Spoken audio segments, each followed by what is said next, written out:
Louvado seja nosso Senhor Jesus Cristo.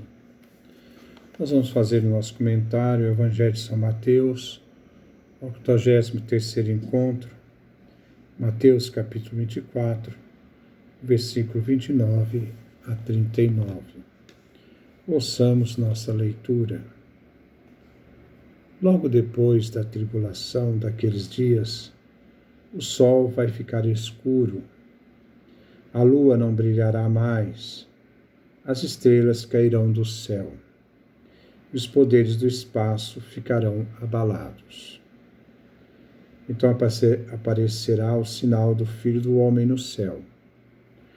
Todas as tribos da terra baterão no peito e verão o Filho do Homem vindo sobre as nuvens do céu, com poder e grande glória. Ele enviará seus anjos que tocarão bem alto a trombeta e que reunirão os eleitos dele, desde os quatro cantos da terra, de um extremo do céu até o outro. Aprendam, portanto, a parábola da figueira. Quando seus ramos ficam verdes e as folhas começam a brotar, vocês sabem que o verão está perto. Vocês também, quando virem todas essas coisas, fiquem sabendo que ele está perto, já está às portas.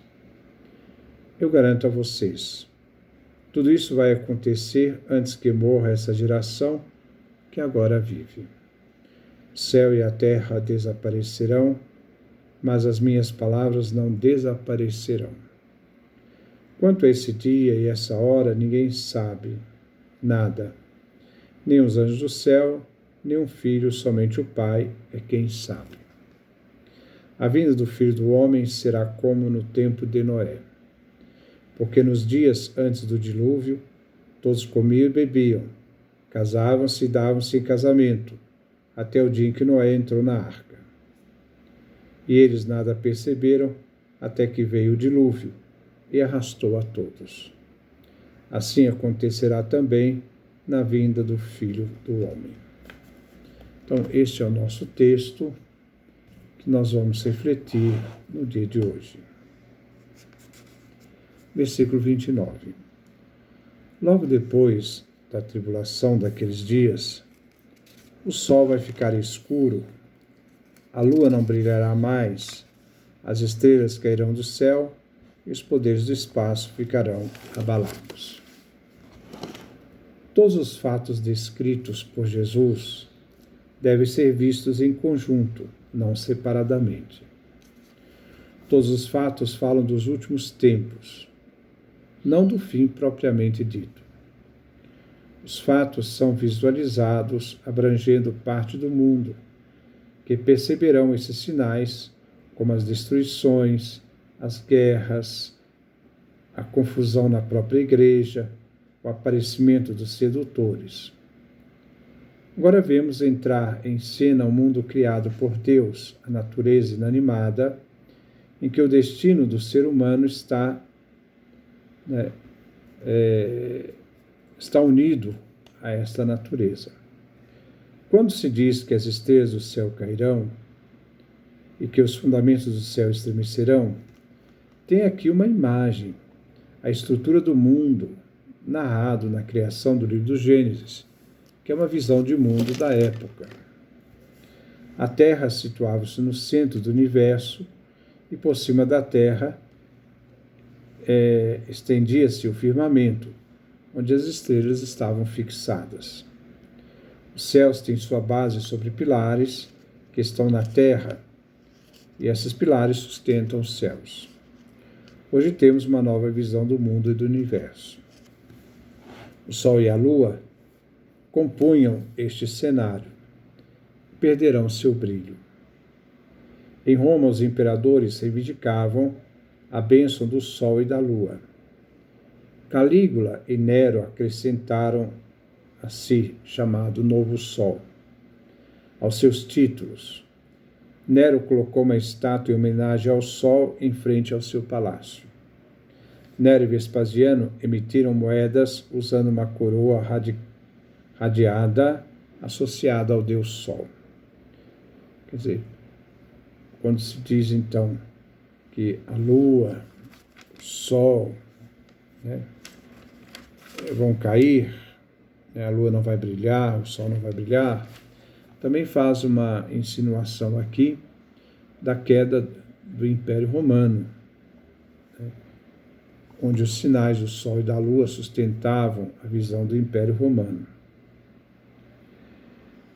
Vespasiano erigiu uma estátua em honra a Selene. Selene em grego significa lua, a deusa lua, fora de Antioquia, porque a luz de Selene, da lua, garantiu a conquista de Jerusalém no ano 70 depois de Cristo. Agora é tempo de desligar as luzes para todos os tiranos. A vinda de Jesus devolve todo o cosmo criado à soberania de Deus. Versículo 30. Então aparecerá o sinal do Filho do Homem no céu. Todas as tribos da terra baterão no peito, e o verão, o Filho do Homem, vindo sobre as nuvens do céu com poder e grande glória.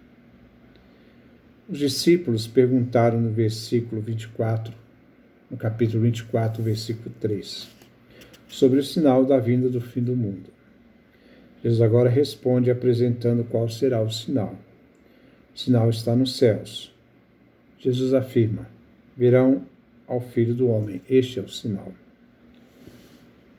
Verão o Filho do Homem, que foi colocado na cruz e subiu aos céus. Assim todas as tribos da terra se lamentarão, e eles vão acompanhar o dia da chegada de Jesus. A cena do Filho do Homem se refere a Daniel, capítulo 7, versículo 13 a 14, onde fala que Deus destrói o último dos impérios humanos. Onde Daniel se refere a Antíoco IV Epífanes, onde o Filho do Homem terá um domínio eterno, cuja realeza nunca mais será destruída. A nuvem refere na Sagrada Escritura a presença divina. Nós vemos a presença da nuvem na libertação do Egito, Êxodo capítulo 13, versículo 20 a 22 e outras passagens, e também quando Deus fez aliança com seu povo, Êxodo capítulo 19, versículo 9. Quando Deus acompanhava o povo no deserto por meio da nuvem, e quando também essa nuvem descia ao tabernáculo e Deus falava com Moisés. Êxodo capítulo 33, versículo 9, capítulo 40, versículo 34 a 38. A nuvem trata da revelação do poder divino, mais poderoso que os impérios humanos. A glória manifesta com a presença de Deus na vinda de Jesus. Versículo 31. Então enviará seus anjos que tocarão bem alto a trombeta e que reunirão os eleitos dele, desde os quatro cantos da terra, de um extremo do céu até o outro. Agora o Filho do Homem vem e reúne os eleitos dele dos quatro cantos da terra. Se trata aqui da salvação dos eleitos.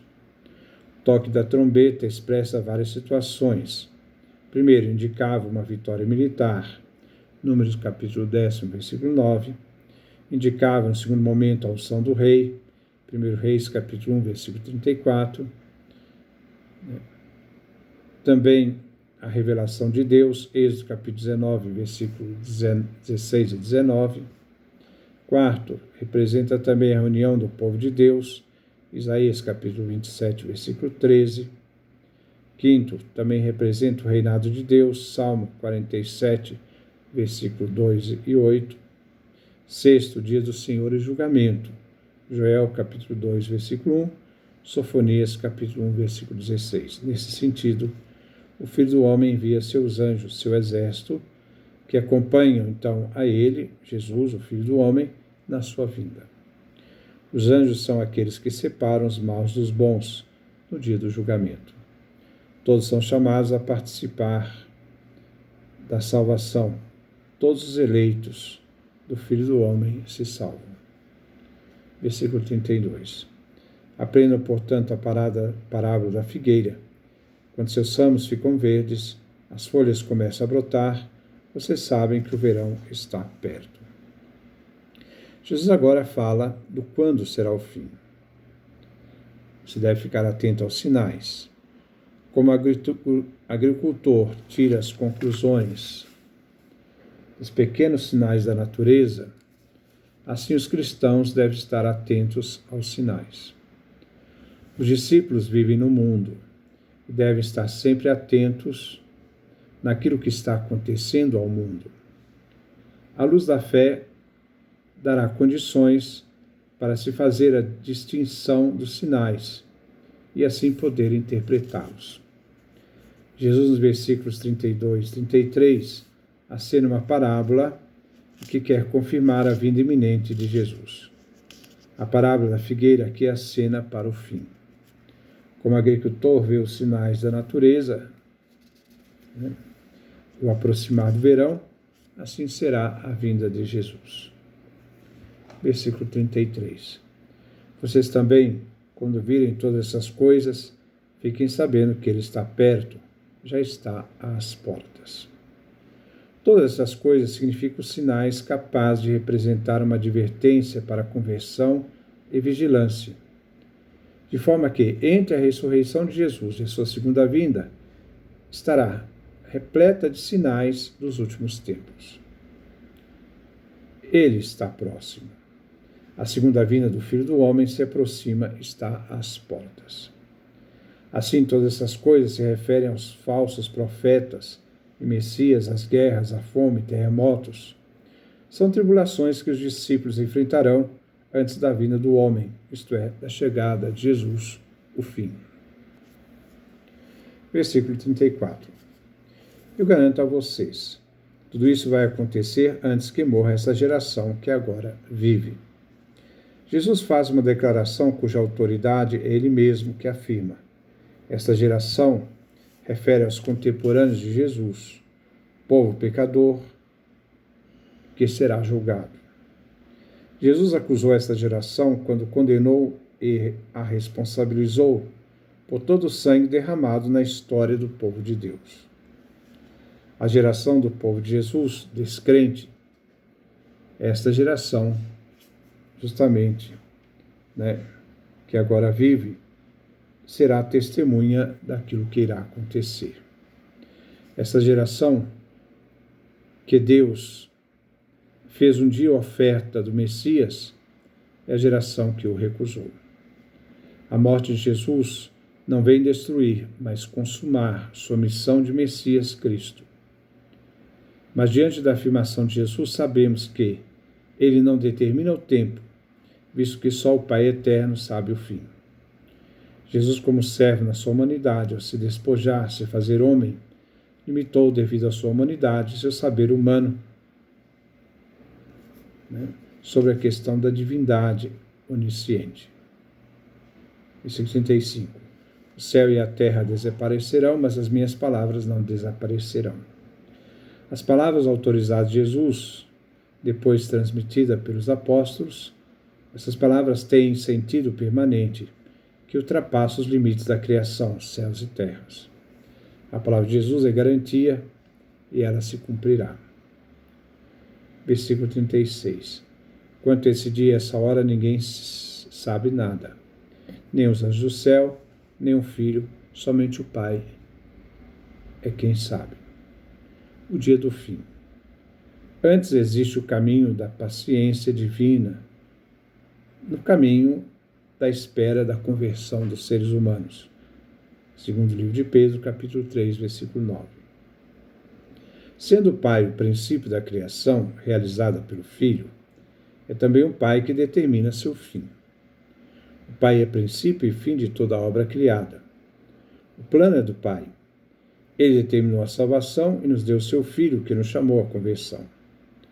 O Pai, assim, tem o poder de início e do fim. Será o Filho que tudo entregará nas mãos do Pai, assim, atingindo o fim. Tudo que começou com o Pai será entregue ao Pai. 1 Coríntios, capítulo 15, versículo 24. Versículo 37. A vinda do Filho do Homem será como no tempo de Noé. Jesus faz uma comparação, que sua vinda será como no tempo de Noé, quando inesperadamente aconteceu o dilúvio, que pegou a todos de surpresa, menos Noé, que se preparou com a arca por ordem divina, e assim ele escapou do dilúvio.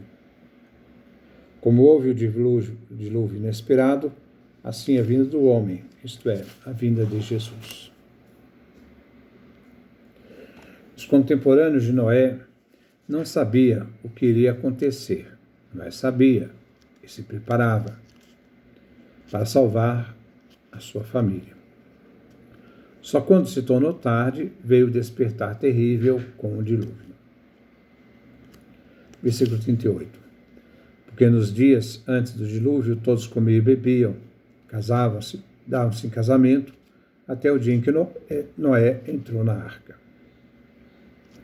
Jesus continua falando que a vinda do reino, do juízo final, vem de forma inesperada.